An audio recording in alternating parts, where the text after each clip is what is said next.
नमस्कार दोस्तों, मैं देवेंद्र पारिक स्वागत करता हूं आपका जीके बाई डीके चैनल पर। और दोस्तों, आज जो हम पढ़ने जा रहे हैं वो है भारत के उपराष्ट्रपति के बारे में। और इस वीडियो में पूरा उपराष्ट्रपति के संबंधित जो मैटर है वो मैं पूरा आज कंप्लीट करा दूंगा। और साथ ही जितने भी क्वेश्चन इसमें बनते हैं वो टोटल इसके अंतर्गत हो जाएंगे। जीके के लेवल में इससे ऊपर कुछ भी नहीं है, ये पक्का आप मान के चलिए। अंत तक वीडियो देखिएगा, उसके बाद आपको इसमें कभी कोई दिक्कत भी नहीं आएगी। और पक्का जो है मुझे विश्वास है कि आपको पूरा मैटर याद हो जाएगा। चलते हैं, शुरू करते हैं। टॉपिक है अपना उपराष्ट्रपति। इसका जो सबसे इंपॉर्टेंट प्रश्न तो यही है कि उपराष्ट्रपति का प्रावधान किस अनुच्छेद में है।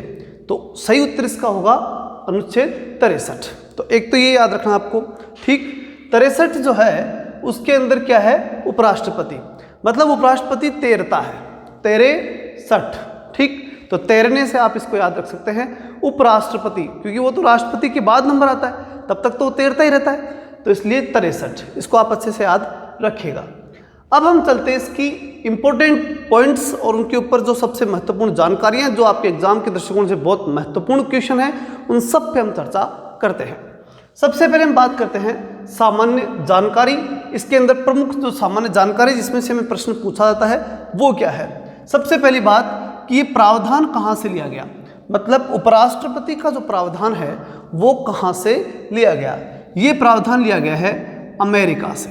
सबसे इंपॉर्टेंट प्रश्न, ठीक। अमेरिका से उपराष्ट्रपति का प्रावधान लिया गया है। आपको अच्छे से याद है, मौलिक अधिकार जो हैं वो भी हमारे यहाँ कहाँ से लिए गए, अमेरिका से लिए गए। और ये दूसरी चीज़ क्या है कि उपराष्ट्रपति वो भी कहाँ से लिए गए हैं, अमेरिका से। अगला है प्रमुख कार्य या पद क्या है। देखिए, पद तो इसका उपराष्ट्रपति का है, ये तो हम सब जानते हैं, लेकिन कार्य प्रमुख उपराष्ट्रपति का कोई स्पेशल वर्क नहीं होता। उपराष्ट्रपति जो है उसके नाम से कोई भारतीय संविधान में कार्य दिया हुआ नहीं है। बस राष्ट्रपति नहीं है, जब राष्ट्रपति नहीं है उस समय उपराष्ट्रपति पद संभालेगा, वो भी किसका, राष्ट्रपति का। ये तो कन्फर्मली हो ही गया, क्योंकि वॉइस जो भी पद होता है उसका काम ये होता है कि जब मुख्य पद नहीं है तो ऑटोमेटिक जो मुख्य पद को संभालेगा, ये तो मुख्य दायित्व है ही है। लेकिन इसका रूटीन वर्क क्या है, हमेशा के लिए कार्य क्या है, ये बड़ा इंपॉर्टेंट है। और वो ये कि राज्यसभा का, ध्यान से सुनिएगा, क्या है ये, राज्यसभा जो है उसका पदेन का मतलब क्या होता है। ये प्रश्न बड़ा इंपॉर्टेंट है, बहुत से लोगों को नहीं मालूम पदेन क्या है। पदेन का मतलब ये है कि जिस समय उपराष्ट्रपति, जो व्यक्ति भी उपराष्ट्रपति बनेगा, कोई भी बने, वो ऑटोमेटिक राज्यसभा का सभापति बन जाएगा। तो इससे क्या बोलेंगे, राज्यसभा का पदेन सभापति। पदेन का मतलब ही होता है कि बिना किसी, जो व्यक्ति उपराष्ट्रपति बनेगा वो डायरेक्टली उस पद पे अपने आप ही पहुंच गया। तो ये उस पद पे पहुंच जाना ही क्या कहलाता है, पदेन कहलाता है। तो पदेन सभापति, ठीक। कौन होगा, उपराष्ट्रपति। क्लियर है। तो वापस से देखिए, पहली बात, इसका प्रावधान क्या है, कहाँ से लिया हमने, अमेरिका से लिया। फिर इसका प्रमुख कार्य पद क्या है, राज्यसभा का पदेन सभापति होता है। कौन, उपराष्ट्रपति। 3 प्रश्न हमने क्लियरली समझ लिए। पहली बात किस अनुच्छेद में है, 63 में, यानी उपराष्ट्रपति तैरता है। कहाँ से आया उपराष्ट्रपति, तो ये ऊ है ना, इस ऊ को यहाँ रख लेना और फिर उससे अमेरिका बना लेना, ठीक। इसलिए सीधा याद रह जाएगा, अमेरिका से लिया। फिर उसके बाद करता क्या है, राज्यसभा का पदेन सभापति है। अब बात ये उठती है कि जब वो राज्यसभा का पदेन सभापति है तो क्या ये राज्यसभा का सदस्य भी होता है क्या, नहीं होता। ध्यान रखना, एकमात्र पोस्ट है जिसका अध्यक्ष उस सदन का सदस्य ही नहीं है। ध्यान से सुनना, ये प्रश्न एग्जाम में पूछा जाता है।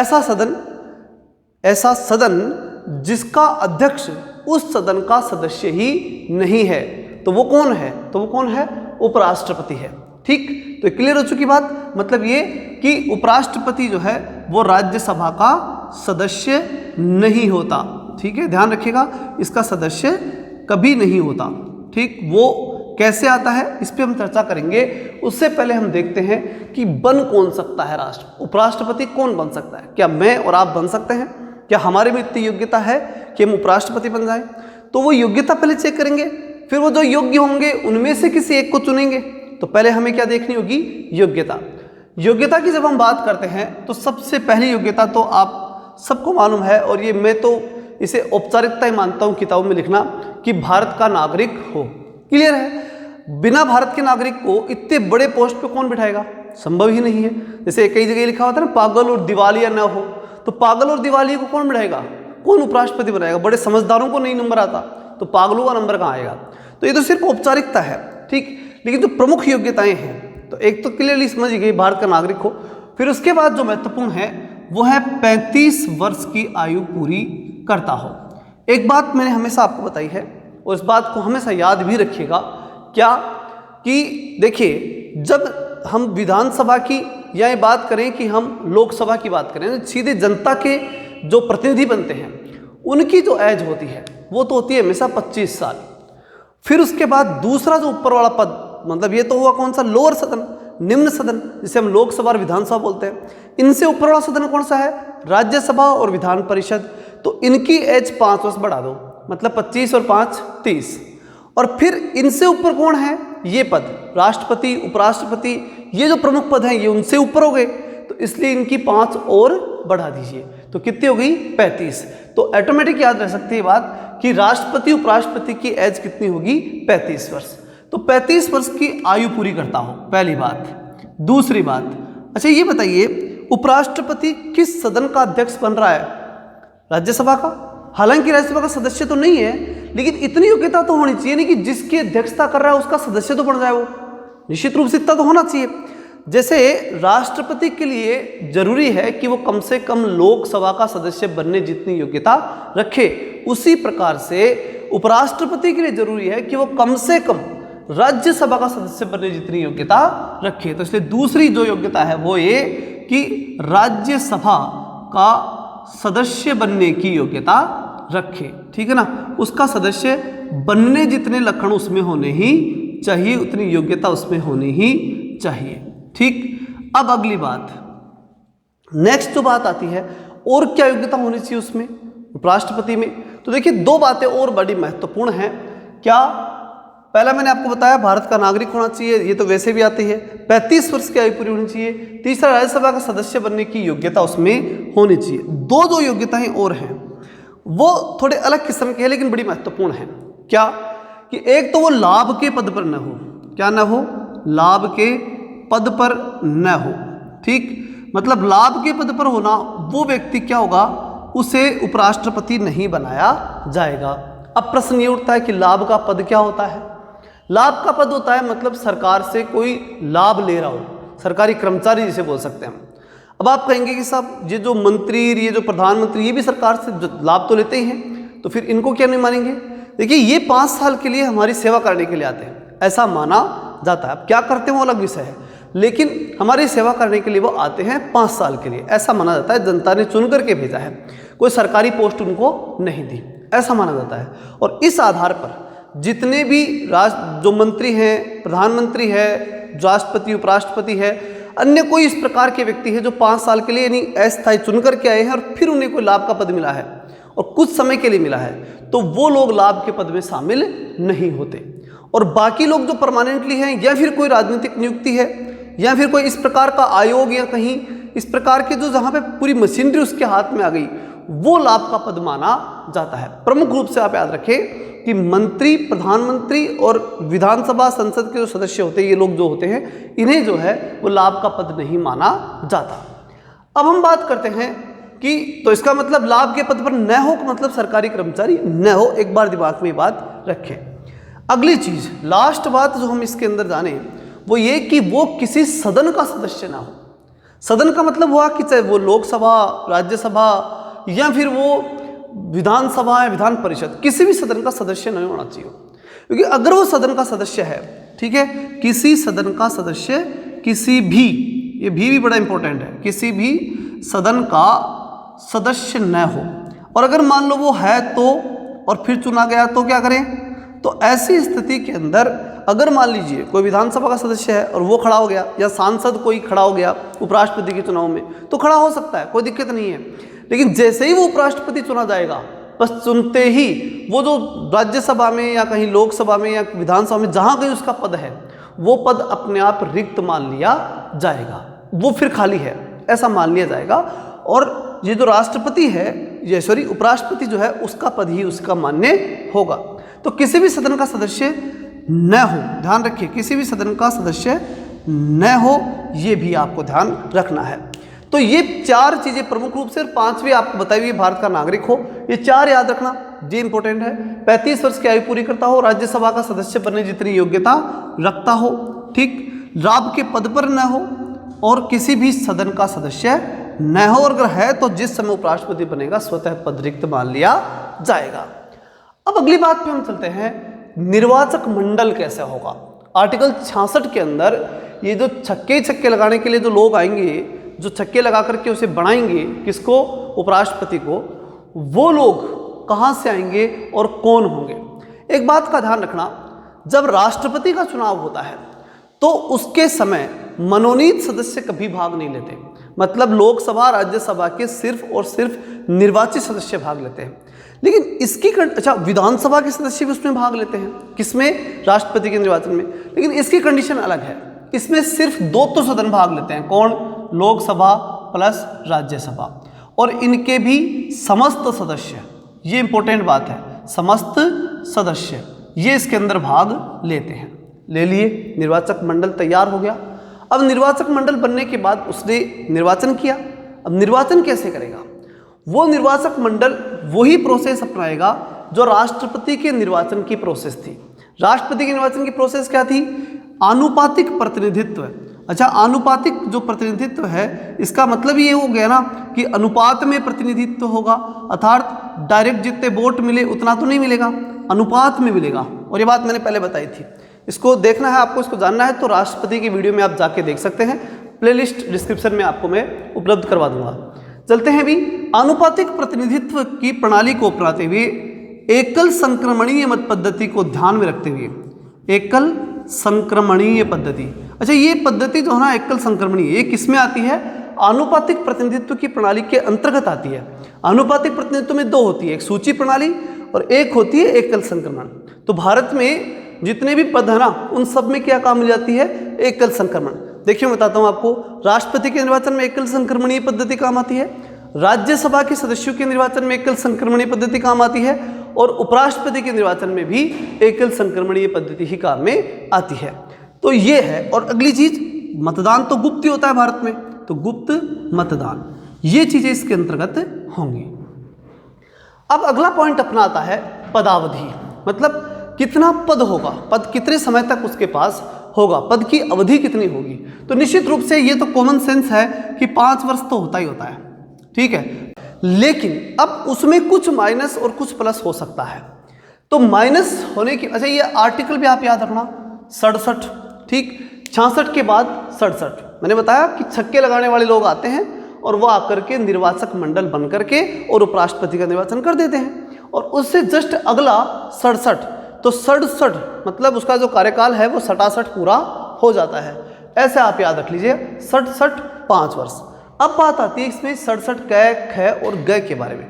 जब हम 67 कै की बात करते हैं तो उस स्थिति के अंदर हम देखेंगे कि इसमें 2 तो माइनस है, ये 2 तो क्या है इसमें माइनस है, और 2 क्या है इसमें प्लस है, ठीक। अब माइनस तो कौन से हैं और प्लस क्या है, इसको ध्यान से देखिएगा तो आर्टिकल भी अच्छे से याद रह जाएगा। और ध्यान से समझना, 67 कै में तो क्या प्रावधान है कि राष्ट्रपति स्वयं क्या कर सकता है, त्याग पत्र दे सकता है। पहली बात, उपराष्ट्रपति जो है, उपराष्ट्रपति त्याग पत्र दे सकता है, और निश्चित रूप से कोई भी दे सकता है। अच्छा यहाँ प्रश्न ये उठता है किसको देगा, तो किसको देगा उपराष्ट्रपति, राष्ट्रपति को देगा। त्याग पत्र किसे देगा, वो राष्ट्रपति को, ठीक, क्लियर है, कोई दिक्कत नहीं है, ठीक। अच्छा ये बात तो आप वैसे भी समझ सकते हैं कि भारत में अधिकांश जो है वो पदों के लिए राष्ट्रपति ही तो है वो त्यागपत्र दिलाता है, और राष्ट्रपति ही उसके पदों को बढ़ाता है, ठीक है। राष्ट्रपति सबसे सर्वोच्च पद है, तो निश्चित रूप से उसके अंडर में सब कुछ है। अब इसमें अगला देखते हैं हम 67 ख। 67 ख की जब हम बात करते हैं उसमें माइनस क्या हुआ, ये माइनस तब हो जाता है जब इसको हटाया जाता है। इसने खुद ने त्यागपत्र दिया तब कार्यकाल कम हो गया, इसको हटाया जाए यानी इसके ऊपर महाभियोग। अच्छा ध्यान रखना, इस पर महाभियोग नहीं लगता है, ये बात और ध्यान रखना। राष्ट्रपति पे महाभियोग लगता है, उपराष्ट्रपति पे महाभियोग शब्दावली काम में नहीं लेंगे। तो फिर क्या करें, तो इसको हटाया जाना ही बताया जाएगा, और हटाने की पद्धति बोल सकते हैं इसे। और वो पद्धति क्या है इसको थोड़ा सा समझ लीजिए आप। ठीक, इसकी जो पद्धति है वो क्या है, हटाने की पद्धति क्या है? देखिए, ये राज्यसभा का पदेन सभापति है, तो शुरुआत कहाँ से होगी? राज्यसभा से। ठीक, अच्छा, राज्यसभा में कितने लोग आए? तो देखिए 14 दिन पूर्व, कितने दिन पूर्व? 14 दिन पूर्व क्या कहें, अध्यक्ष को सूचना दे दें, क्या कि भाई हम उपराष्ट्रपति को हटाएंगे, उस उपराष्ट्रपति को सूचना दे दी जाएगी कि हम 14 दिन बाद में आपको हटाने की प्रोसेस चालू करेंगे। अच्छा, फिर कितने बहुमत से मतलब आप उसको हटा सकते हैं? राज्यसभा में से कितने बहुमत से और लोकसभा में कितने बहुमत से आप उसको हटा सकते हैं? तो ये बड़ी इंपॉर्टेंट बात है, इस बात को अच्छे से ध्यान रखिएगा। राज्यसभा जो है इसके अंदर तो उपराष्ट्रपति को सामान्य बहुमत से, बिल्कुल नॉर्मल बहुमत, सामान्य बहुमत से, और लोकसभा जो है ना उसका तो मात्र स्वीकृति या बोल सकते हैं सहमति मात्र ही काफ़ी है, लोकसभा। और इसमें तो क्या चाहिए? मात्र सहमति, मतलब लोकसभा सिर्फ सहमति दे दे काफ़ी है, कोई दिक्कत नहीं है इसमें। ठीक, क्योंकि राज्यसभा का ही है, तो राज्यसभा का तो बहुमत हो जाए और लोकसभा की सहमति मिल जाए, उसके बाद में उपराष्ट्रपति को हटाया जा सकता है। अब जो आखिरी कंडीशन बचती है 67 गय की, इसमें इसका कार्यकाल थोड़ा क्या हो जाता है? प्लस बढ़ जाता है। ठीक, कब बढ़ जाता है? इस कंडीशन में क्या बताया गया है? इसमें बताया गया है कि मान लीजिए राष्ट्रपति जो है वो उपराष्ट्रपति जो है उसका कार्यकाल चल रहा है और आप नए उपराष्ट्रपति को नहीं चुन पा रहे, तो टाइम लगेगा।